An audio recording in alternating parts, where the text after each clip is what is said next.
West Yorkshire, the birthplace and childhood playground of poet Ted Hughes.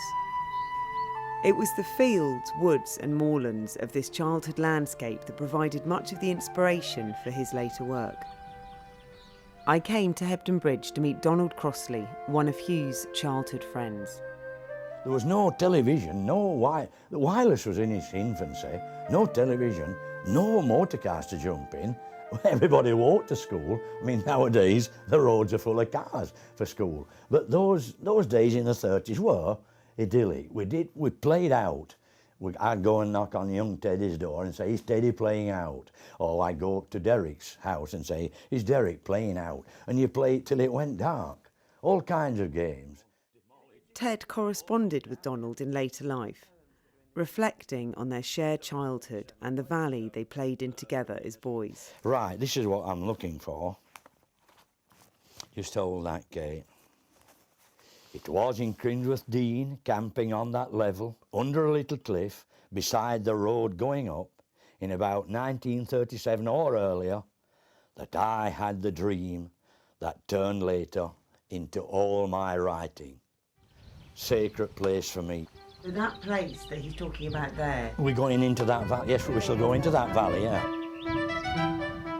The first places of childhood seem to be like a prism through which every other landscape we encounter is understood. It's where we're from. It's a part of us. And of course, he writes so well about these things he saw when he was so young. The hawk at height hangs his still eye. His wings hold all creation in a weightless quiet, as an hallucination in the streaming air. That's magic, isn't it? As adults, we strive to recapture our first simple responses to nature. Some of the joy of wild swimming is in returning to a childlike state of wonder, of adventure and discovery.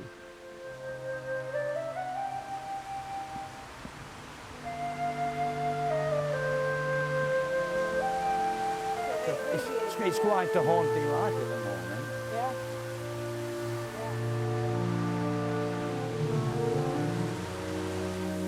I grew up swimming down the River Colne, which ran through my father's dairy farm. My brother and I used to go on these expeditions, and you could chart the entire length of the farm, I think in the way that children do. So we had a sort of treasure map of, spots that we would hit all the way down.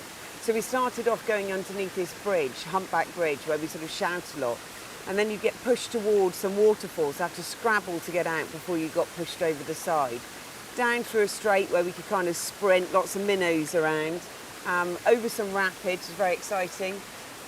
Round Eel Corner, which my brother called it that, I think, just to scare me, but it managed to actually work on him as well. And we became convinced that there were eels in the water. We were free to adventure.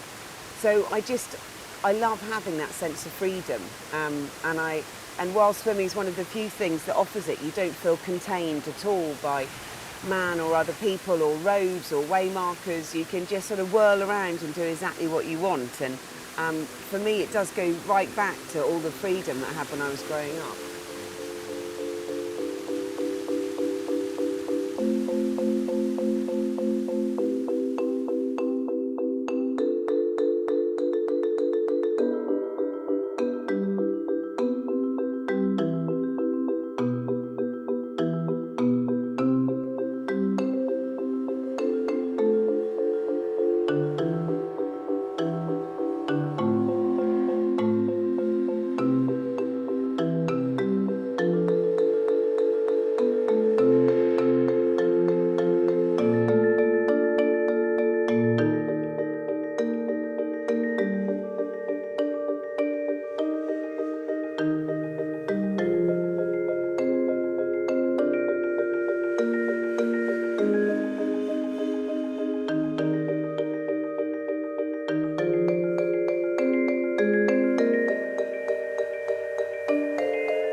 finding that simple, connected sense of being, of childlike wonder at our world, seems to be a goal in life's journey for so many of us.